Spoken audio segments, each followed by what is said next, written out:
Well, good afternoon, everyone.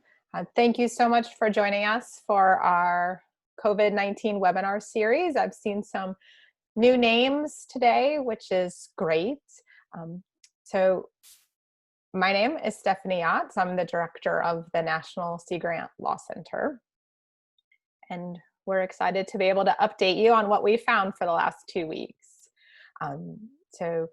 This is just a quick overview of what we'll be covering in the webinar. We have some general updates. We wanted to touch on the COVID-19 executive orders, some information about liability shield laws.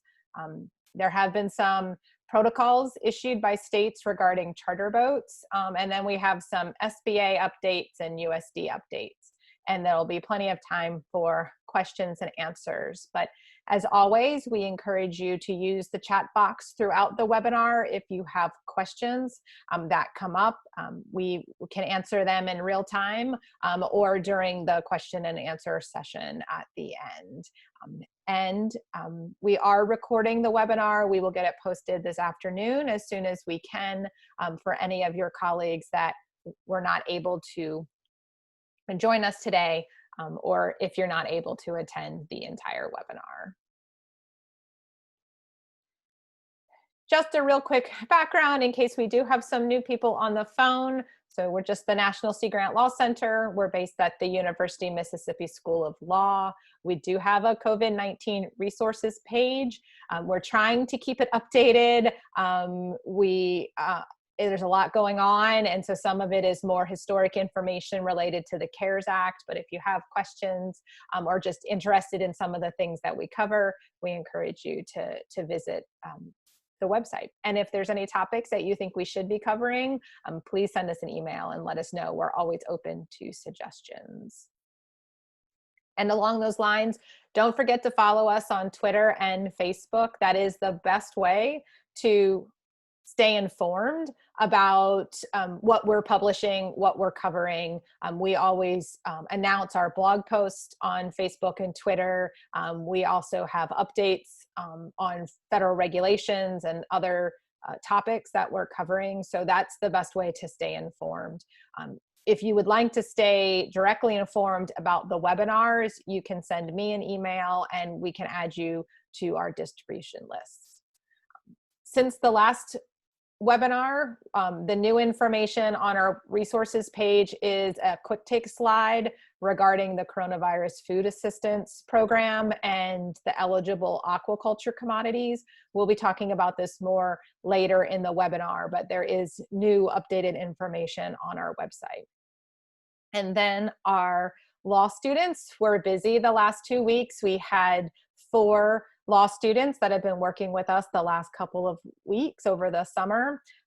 And they wrote 5 different blog posts covering a whole range of topics. So about border restrictions in Canada and how that's been affecting some coastal businesses like whale watching tours, also some OSHA revisions and fraud prosecutions, and of course the USDA program as well. And so I wanted to thank our students for helping us, and Daniel Stein, who's a recent graduate of Tulane, who's been helping us coordinate and work with all of those students as well and help pull together information for today's webinar. So lots of people on the team helping to keep track of everything. And with that, I'm going to turn it over to Zachary Klein to kick us off.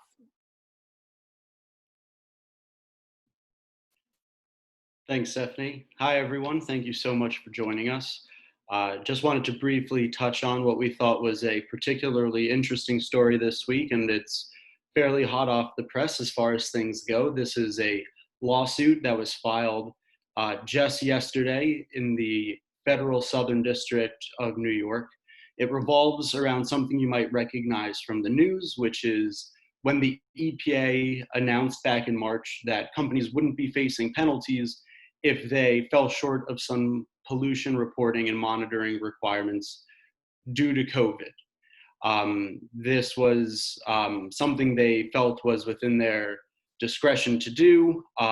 It is only a temporary policy, but as you can imagine, it garnered much attention and litigation. Uh, Environmental NGOs, non-governmental organizations, filed suit. Specifically, this was yesterday, alleging that not enforcing these standards or not enforcing these penalties for violators itself was a violation of the EPA's obligations under the Endangered Species Act, specifically Section 7, which requires that agencies have to consult with either Fish and Wildlife Service or with NOAA if any of their actions may affect an endangered or threatened species or their habitat as identified in the Endangered Species Act. So the name of this case, just to pull it all together, is Riverkeeper Inc. versus Environmental Protection Agency. As I mentioned, filed yesterday, Southern District of New York. But one of the reasons why it's so interesting is because there was a similar case that was launched by other environmental NGOs that was dismissed in July in the Southern District of New York because the court found that they lacked standing, that the harm wasn't specific enough, particularized enough, especially because the EPA claims that it's going to be sunsetting this policy at the end of August anyhow. There's a separate suit that was also filed, Southern District of New York, this one by 9 state attorneys general who sued the EPA over this non-enforcement policy on a different basis. They claimed that it was an overly broad policy and that the EPA lacked the authority to do it, at least through the process that they did implement it. However, these attorneys general claim that they're going to drop the policy once drop the lawsuit rather, once the policy itself is terminated. This suit is taking a slightly different approach. It's saying, or at least it's alleging, that they're going to be able to succeed, that the suit will be able to move forward. One, because the EPA's claim that it's going to sunset the policy is non-binding, so they want to enforce that. And second, even if the EPA does sunset this policy, they think that there needs to be litigation over remedying the harm that occurred while the policy was in force. So very interesting to see whether or not it'll have a different fate than these other lawsuits, whether or not the EPA will actually sunset the policy at all. And we'll be sure to keep you informed as more developments happen regarding this case. With that, I'm going to give it back to Stephanie to talk about President Trump's recent executive orders. Great. Thanks, Zach. Yeah, so as I'm sure, almost everyone had heard, on August 8th, President Trump announced 4 executive actions to address the continuing impacts of the COVID-19 pandemic.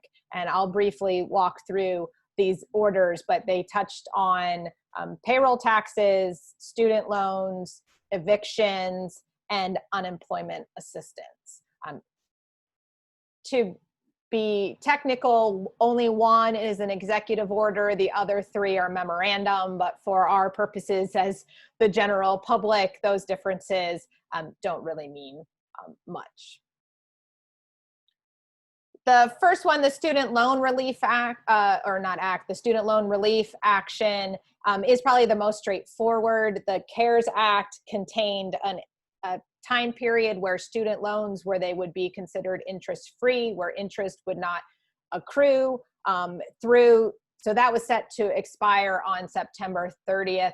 President Trump's memorandum extends that deferral until December 31st, 2020. There hasn't been much chatter about this. It's probably not all that controversial. It's something that the federal government has a lot of discretion in how they handle the federal loans. And so this just gives individuals that have student loans more time for that interest-free deferral period. The memorandum on eviction relief, this is an executive order. It does not do anything by itself, but it directs several agencies to either look into something or identify some action that they could take. And so it's meant to try to help tenants and homeowners with mortgages. For instance, it directs the Secretary of Health and Human Services and the CDC to consider, whether there are additional measures or steps that they could take to minimize the impact of evictions or provide temporary rental assistance to try to help with evictions or foreclosures. But this does not actually contain any direct orders for those agencies other than to look into things. And as of August 18th, there's no indication that any of these actions have been taken. And so this one really is unlikely to have much impact because it is just a directive to the agencies to consider their options. The memorandum regarding payroll taxes, this is probably the most controversial of the actions. This order would allow businesses to defer the withholding, deposit, and payment of payroll taxes for employees making up to $4,000 in a biweekly pay period. It's unclear whether the president can unilaterally give this type of direction to businesses without authorization from Congress. But setting the legality aside, it's not really clear how this would work because it is a deferral holiday, meaning the order just says businesses should defer the collection of payroll taxes through December. And the payroll taxes are the basis of funding for Social Security, and reducing any amount collected, it has the potential of reducing the viability of Social Security. But the bigger challenge for employers is that if they do defer the withholding of these payroll taxes, it's not a permanent cut. And so it is not clear from the order what would happen at the end of the year when the order expires. And it is possible that if Congress does not act to make this deferral permanent, employees would then have this tax obligation in January to pay back into the system the taxes that were deferred between now and December. There are some estimates that for employees making $50,000 a year, that could result in a $1,000 tax obligation in January. So you can imagine employers are probably not looking forward to the conversations that they might have to have with their employees regarding this. And it seems from most of the news coverage that many, if not most, employers will choose not to participate in this. It's just, no one really knows how it would work, and there's too much uncertainty about what Congress might do. And so it's unclear what impact this order might have. And then finally, the last action was related to unemployment insurance. The president directed up to $44 billion from the Disaster Relief Fund, which is administered by FEMA, to provide up to a total of $400 a week, with the federal government providing 75%, $300, and states providing 25%.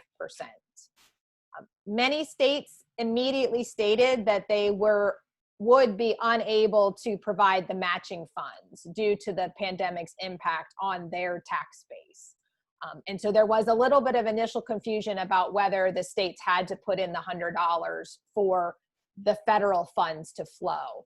The Department of Labor clarified that the $300 would be made available by the federal government, regardless of whether the state matched that with their $100. And so now we know that a state can move forward with the program, and individuals that qualify could get $300, but they may not get $400, depending on whether the state wants to choose to participate in that and to match it. It's also important to note that the executive action stated that unemployment insurance filers who would receive less than $100 in state benefits would be ineligible for the $300 kind of plus up from the federal benefit. So that could affect a wide range of, unemployed or not unemployed, independent contractors or freelance workers that maybe, weren't making all that much before the pandemic and didn't qualify for a high amount under the state unemployment insurance. This program would be very new. It's a departure from the way that state unemployment insurance benefits work, and those changes to benefit structures take time to implement. And as we're seeing, it will definitely result in a gap in benefits. Now, benefits can be paid retroactively, but there's sure to be a lot of confusion and delays within the states as they decide whether or not to implement this program and how they wish to participate. And so just briefly, Forbes has done an analysis of state action to date, and there's a lot of diversity about what states are doing. So states have to apply to FEMA to be approved to take advantage of the enhanced federal benefits. 9 states have received approval so far. Out of the Sea Grant states, it's only Louisiana who received approval on August 15th. They have chosen not to match the federal benefit. So their applicants or people in Louisiana who qualify would receive $300, not the $400. This has been the case for most states are not intending to match the $300 benefit. So far, only Montana, North Carolina, and I think another non-Sea Grant state have said, West Virginia, have said that they would offer the $400. So that's one big difference. If you remember, the enhanced benefit that expired was $600. So that expired July 31st. And so President Trump said it would continue at $400, but most people at most are going to see $300 because the states are not matching that federal benefit. There are also some states that are still deciding or may even decline to participate. Mississippi initially said they would not participate, although there's been some conversations back and forth about whether maybe they will now participate. Oregon is another state that's kind of had some back and forth about that. And as you can see from the list, Forbes still found less than half the states that are kind of on the record for what they're planning on doing with this program. And so it's just something to continue to watch. Definitely you'll need to, for your state, need to pay attention to whatever agency is in charge of unemployment insurance to see if your stakeholders and constituents might, benefit and what level that benefit might be. So stay tuned for more regarding that. And with that, we're turning it over to Tara to talk about liability shields. Thank you, Stephanie. So since the COVID-19 pandemic began, many states have passed laws to limit liability for negligence actions related to COVID-19 exposure. And the state laws vary as to who qualifies for immunity, what type of activity is protected, and how long the immunity lasts. But although they vary in coverage, generally they do provide immunity if an employer is following any federal, state, or local guidance, and if the employer is not intentionally or recklessly negligent. And some of the state laws limit liability for a broad range of businesses, while others have limited liability for specific individuals or entities, such as healthcare workers or PPE providers. An example of one of the narrower laws is in Massachusetts. There, they've extended liability protection for healthcare professionals caring for patients with COVID-19 for any errors made in good faith. So there, any acts or omissions constituting gross negligence, recklessness, or intent to harm are exempt from the immunity. So this law is limited to healthcare workers Any doctors or nurses following the appropriate guidelines would have immunity there unless they were grossly negligent, which is a pretty high standard. So this is a narrower law. Example of a state with a broader immunity protection is in Louisiana. There they passed a law that grants liability protections for businesses from claims brought by both customers and employees related to COVID-19 exposure. And that law says that businesses are not liable for damages for injury or death related to exposure to COVID-19 unless the business failed to substantially comply with the applicable COVID-19 procedures established by federal, state, or local law. And again, there's no liability protection if the injury or death was caused by the business's gross negligence or wanton or reckless misconduct. That law also states that planners of any kind of events can't be held liable for injury or death related to COVID exposure unless such damages were caused by gross negligence or willful or wanton misconduct, which again is a very difficult threshold to meet. So the state laws vary widely, and at the moment there isn't a comprehensive federal law in place limiting employer liability for COVID claims. However, at the end of July, the Safe to Work Act was introduced in Congress as part of the Coronavirus Relief Protection Package. This is still in the legislative process, but I wanted to talk a little bit about some of the highlights of that bill. So like the state acts, the bill's purpose is to impose limits on liability lawsuits resulting from the COVID-19 pandemic. It would essentially provide liability protection for employers as long as those employers comply with coronavirus-related guidance and there's no gross negligence. The bill would also limit liability for personal injuries arising from COVID-19 exposure at schools, colleges, nonprofits, churches, businesses, so long as they made a reasonable effort to comply with public health guidelines. It also protects healthcare providers from liability and sets a willful misconduct or gross negligence standard for coronavirus-related medical malpractice suits. The law would cover claims from December 2019 through October 2024. So just like the state laws, if this passed, it would provide businesses with liability protection if they follow public health guidance and something happens to go wrong anyway. And if it's passed, the proposed law would preempt the state laws that I mentioned earlier, except for those that provide even more immunity and protection against liability. And it's important to remember that even if these laws are in place, they are not a blanket immunity for businesses from these types of claims. Businesses should still make sure to follow the guidelines that are in place to keep employees and customers safe. Which brings me to my next topic, which is charter boat safety protocols. So in several states, including New Jersey, Delaware, Michigan, and Massachusetts, charter boats are under new guidelines that govern the operation of for-hire fleet and charter boats. Some of these guidelines have been enacted through governor's executive orders, like in New Jersey, others through state agencies. And they all vary a little bit, but some of the general guidelines include limiting the number of people on board, requiring social distancing at 6-foot intervals, requiring crew and passengers to wear masks, requiring frequent disinfections, and prohibiting sharing of equipment.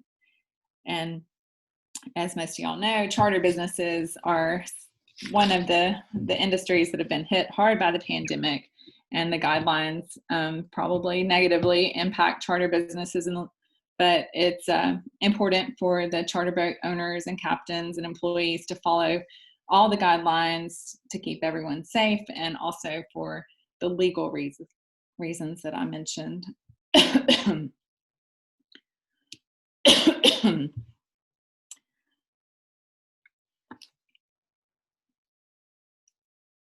Okay, thank you, Stephanie.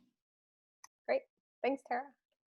Okay, Kathy, back to Paycheck Protection Program. If you've joined us before, you know this is a reoccurring topic.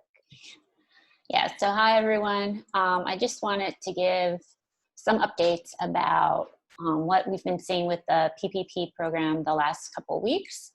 And so we have covered, as Stephanie just mentioned, PPP and loan forgiveness in particular in detail in the past. So our July 22nd webinar and our tip sheet on the topic are both on our COVID-19 webpage under the PPP topic.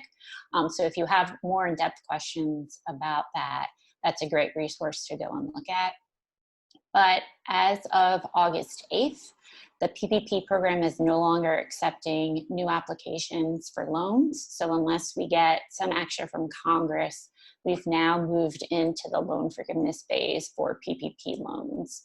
And so I just wanted to touch on that process a little bit today in case you're getting any questions about what that process looks like.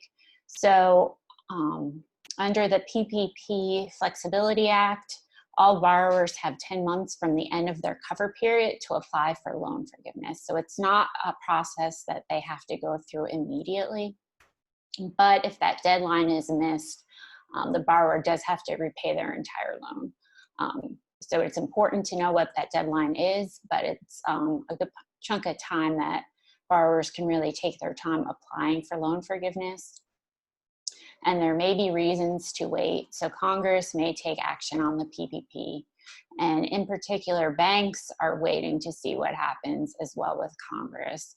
So JP Morgan Chase and some other big banks and other small banks as well have announced that they're not even processing the loan forgiveness applications at this time, mostly because they're waiting to see if Congress will forgive loans under $150,000. Just off the, incomplete, and then streamline the process for loans under 2 million. So we can go to the next slide, Steph. So the SBA has released FAQs for loan forgiveness. We've been looking for those for a long time. They finally released them in the last couple of weeks.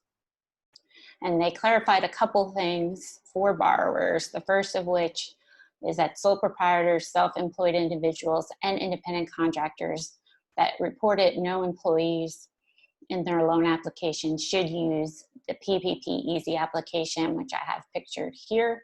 That application is a lot less involved than the standard form.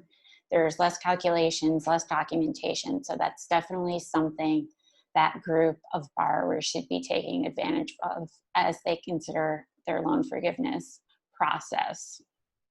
The SBA also said it was okay to have scanned copies of signed documents and the other documents that are required with the loan forgiveness application, especially because it's COVID, so that is good to know. The SBA also clarified that there's no payments that are required while that loan forgiveness application is under review, but while that's happening, that interest rate will accrue. So if we say a borrower takes that full 10 months, and then we've talked in the past about maybe the loan forgiveness review period taking maybe 5 months, that's a long period where a borrower doesn't have to make payments, but their interest is accruing that entire time. But importantly, the SBA clarified that if the entire loan is forgiven, the borrowers aren't required to pay that interest that accrued during that time period. And then finally, the FAQs provide a lot of clarification about the full-time employee and salary reduction safe harbors for loan forgiveness. Those FAQs have some really good calculations, so they're a great resource to check on if you have questions about those calculations. And don't hesitate to reach out to us as well if you have questions, but I didn't want to go through them all again today.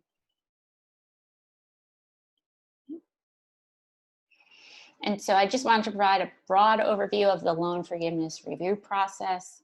So once a borrower submits their loan application, it goes to the lender, the bank that they got the loan from. So that lender has 60 days to review the loan forgiveness application.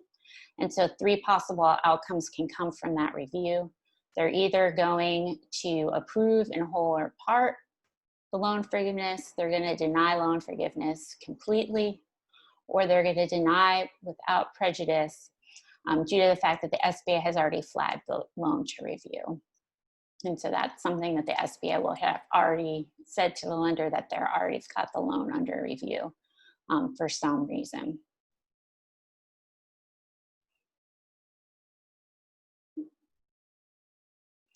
And so what steps can the borrower take after that initial review? So again, we're here now, the review is at the lender, it's going to the SBA.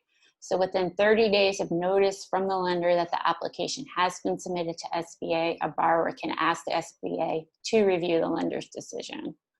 And that's important because the SBA has discretion to review any loans in depth, but they are only going to do that for every loan over $2 million. So if there's a smaller loan and a borrower does not like what the lender made in their initial decision, the borrower can take that step to ask SBA to look at and review their loan. But for a denial without prejudice, the borrower can ask the lender to reconsider the application unless the SBA has already decided the borrower is ineligible for a PPP loan. And so in that case, the SBA has flagged it because they thought they shouldn't have gotten the loan in the first place. And so in that case, the borrower is kind of out of luck. They're not going to get any loan forgiveness, and they're going to have to pay back the loan. So once the lender hands off the application to the SBA has 90 days to review that application. And then after that 90 days, what happens is if not all of the loan is forgiven, the borrower needs to start repaying the loan. And the borrower has the option to appeal the SBA's decision to the SBA's Office of Hearings and Appeals, which I'm going to talk about in more detail in the next couple of slides. And Kathy, before moving on, we had a question about loan forgiveness in the chat box. Okay. If a portion of the loan is forgiven, does the borrower need to pay the interest on the whole loan amount or just the amount not forgiven? Yeah, so that's one of the questions that we don't have clarification on. So I wish I had a better answer to that. The SBA said if it's, forgiven in whole, you don't. But I wish I had a clear answer to that. But that is, again, one of the things we're still waiting for the SBA and the banks to work out as they're starting to go through this process, since it's never been done before. And that's right, Amanda, it is not a naive question. I wish I knew as well. So this loan forgiveness appeal process is an administrative process. And what's important to know about that is if a borrower does not like the SBA's decision and they would like to go challenge that in court, they have to go through this administrative process first with the SBA, or else the court will say they didn't exhaust their administrative remedies and they're not allowed to come into court. So only the SBA final decisions can be appealed. So you can't take your lender's decision up to this Office of Hearing and Appeals. Only then once that SBA makes the decision on the loan application can it be appealable. And in this process, a borrower can be represented by an attorney. And when this process was first announced by the SBA, there was a lot of chatter that they thought maybe the CPAs and accountants would be who would be representing them in this process. And the SBA says that it should be an attorney or you can represent yourself. So to initiate this process, the borrower has to file an appeal petition within 30 calendar days of receiving the final SBA loan review decision or notification from the lender of the SBA's decision, whichever is earlier. And with that petition, there's certain documentation that's required that the interim rule lays out. And so these include copies of the SBA loan decision, a statement as to why the SBA's decision is claimed to be wrong, the relief the borrower is seeking, and then signed copies of any tax documents that weren't provided with the forgiveness application, as well as contact information for both the applicant and their attorney. And so this administrative process kind of tracks what a court would do, but it's a little bit different. So the Office of Hearing Appeals will assign even an administrative judge to the case, who's going to take steps to establish the administrative record. And that administrative record is just a way to collect all the documents that the SBA had before it and considered while deciding on the loan forgiveness application. Generally, the rules are saying these are not going to include an oral hearing. And so the process is mostly the judge is going to decide on that kind of paper document trail of what the decision process was. I believe the SBA can request an oral hearing if they think that there is an issue of fact that needs to be discussed in person orally. And the burden of proof is whether or not the SBA made a clear error of law or fact. And so that has to be more probable than not that happened. And the judge is supposed to make that decision within 45 days if practicable. So if they're not overburdened and can make it in 45 days, it will happen.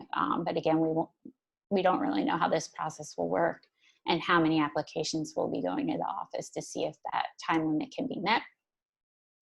And then after that decision is made, either the SBA or the borrower can ask the judge to reconsider within 10 calendar days, or either party within 30 calendar days can ask the SBA administrator to review it. And that last step has to be done in order for a borrower to be able to take it and then challenge it in court. So it really any borrower has to go through that whole administrative process to make sure they preserve their right to go into court. And with that, I think I'll pass it off to Zach to wrap us up.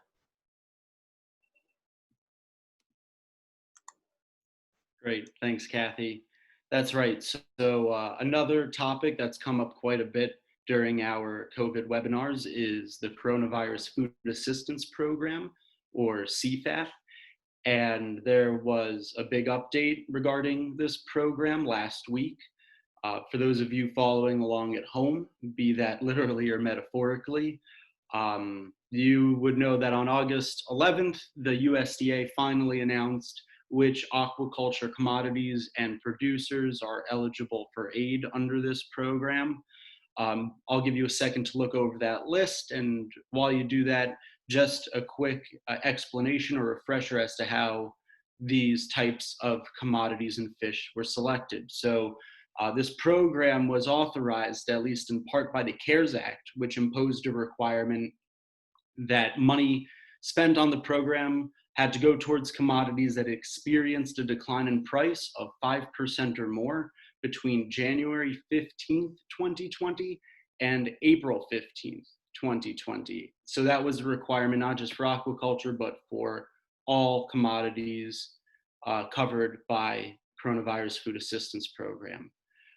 More specific to aquaculture, however, was a requirement that the USDA introduced that commodities were eligible only if they were grown and harvested in a controlled environment. So a pond, a tank, or a recirculating system, raceways, anything along those lines. This was a rule that the USDA introduced in order to avoid duplication with a similar program that was also authorized by the CARES Act, the Fishery Participants Fund, which is administered by NOAA.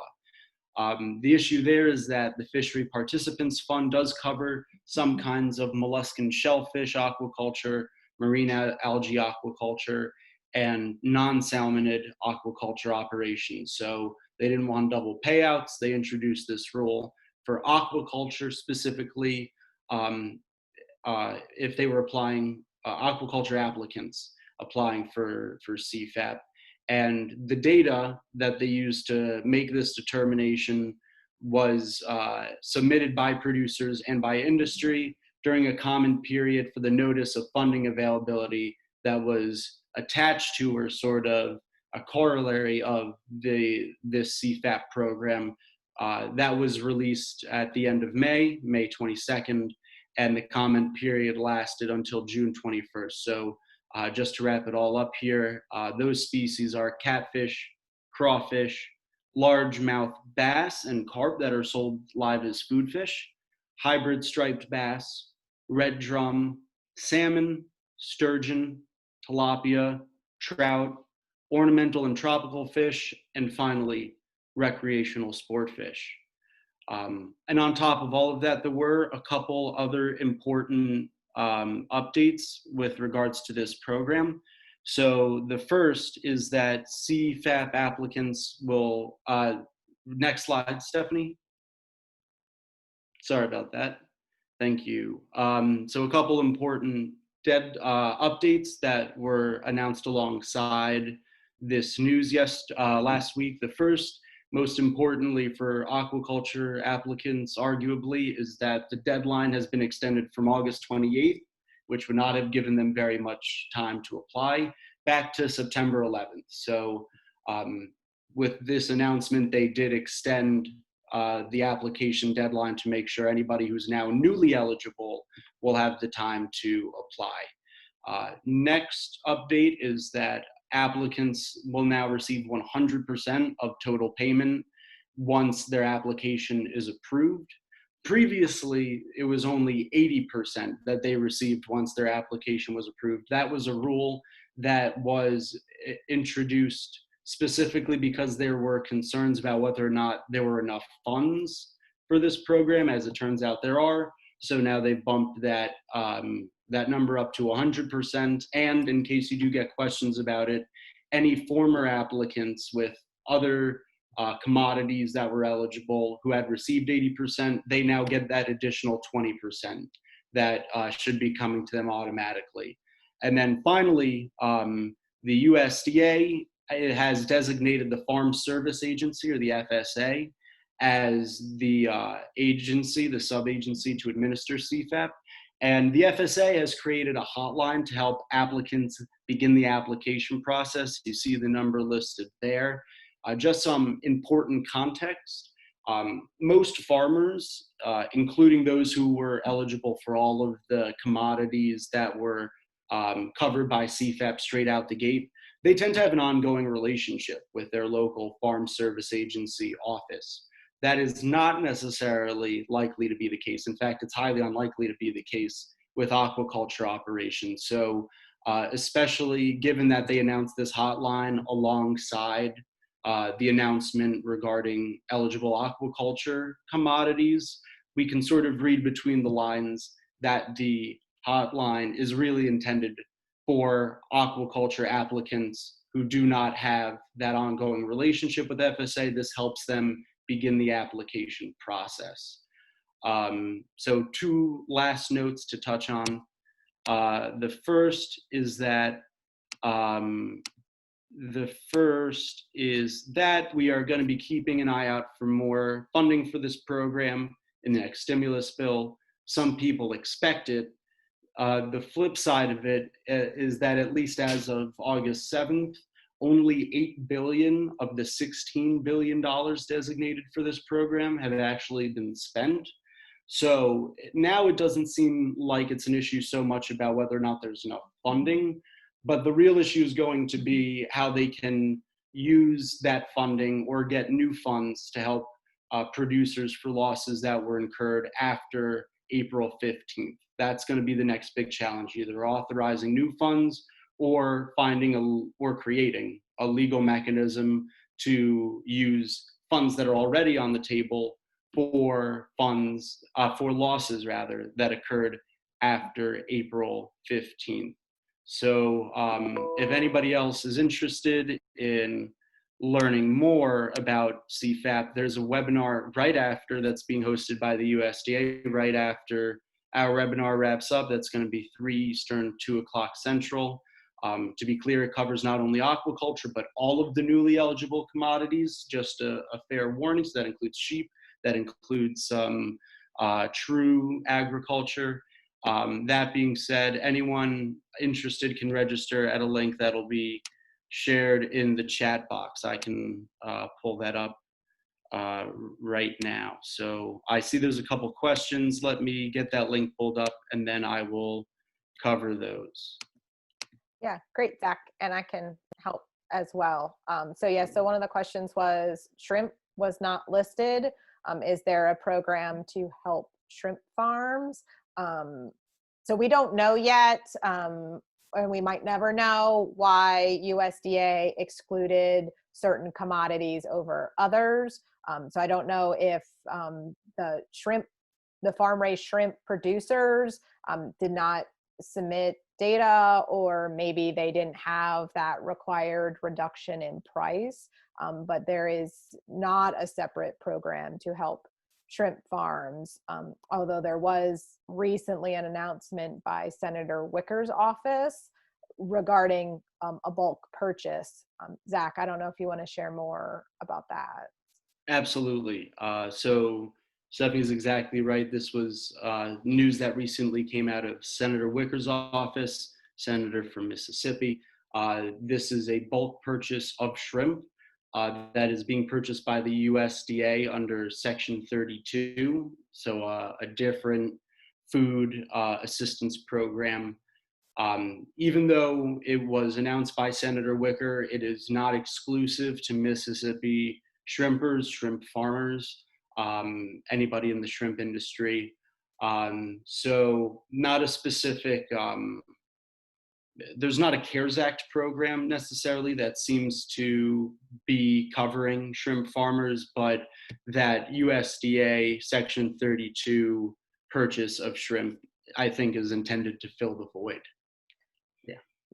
Yeah, and so anybody that is working with shrimpers, so that Section 32 program, you do have to be a vendor, and there will be a procurement notice for that. It has not been issued yet. The only fish announcements that we're aware of relate to catfish and pollock. So I would encourage anyone you can sign up for, alerts for the USDA if you're an approved vendor. So definitely anybody considering trying to sell shrimp to the USDA needs to be going to their website and finding out how to be an approved vendor now, so they would be ready to take advantage of that. The other question related to any discussion about adding wild-caught products to this program at a later date. I have not heard anything about that. That's probably unlikely. That this was intended as a USDA program for agricultural producers, and so aquaculture is included as an agricultural product. But wild caught kind of falls under the other fishery participant program. Of course, we recognize that leaves a gap for freshwater fisheries, so in the Great Lakes, or if there are any fish that are caught in non-marine environments. But I haven't heard any chatter about from policymakers about trying to address that gap.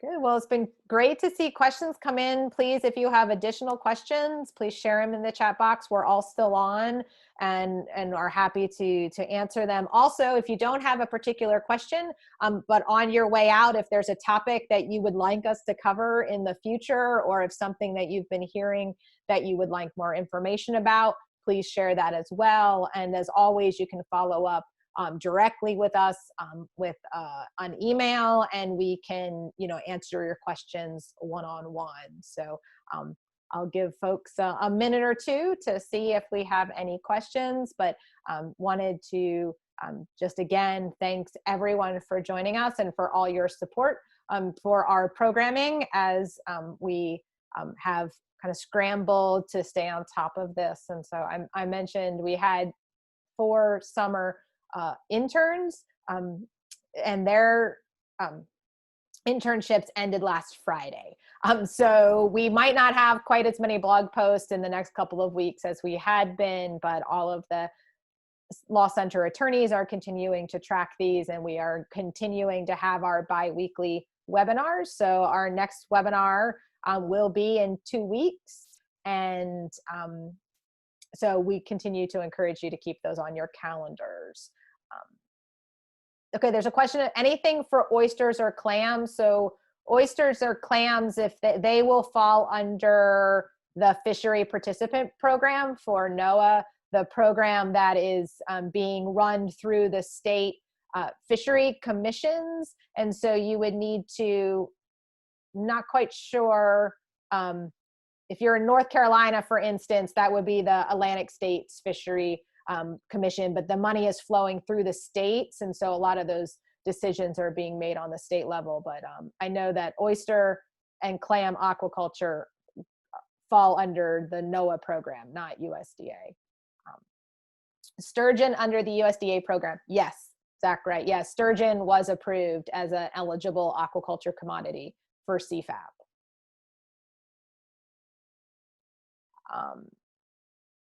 So the question are only if they're wild harvest oyster and clam. No, I don't, Zach, I'm right. Like marine aquaculture is included in the fishery participant program, right? That's right. So I can see why that might cause some confusion. Yes, just to be clear, that's whether it's wild harvest or aquaculture, oysters and clams would all be under that NOAA Fishery Participant Funds program. Because we can't have anything easy in Sea Grant, right? So, like, it's all confusing.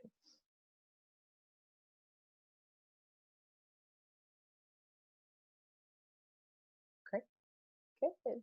Well, it looks like the questions might be slowing down. I do appreciate everyone sticking with us. I know we had a lot of stuff to throw at you today. Always a lot going on, and so we appreciate it. Feel free to reach out. We have not had any technical problems as far as I know, and so we will get the webinar recording posted in about an hour, and we'll share it on social media, and so then you can share it with your colleagues that haven't been able to join us. So thanks again, everyone. We really appreciate it. Thank you.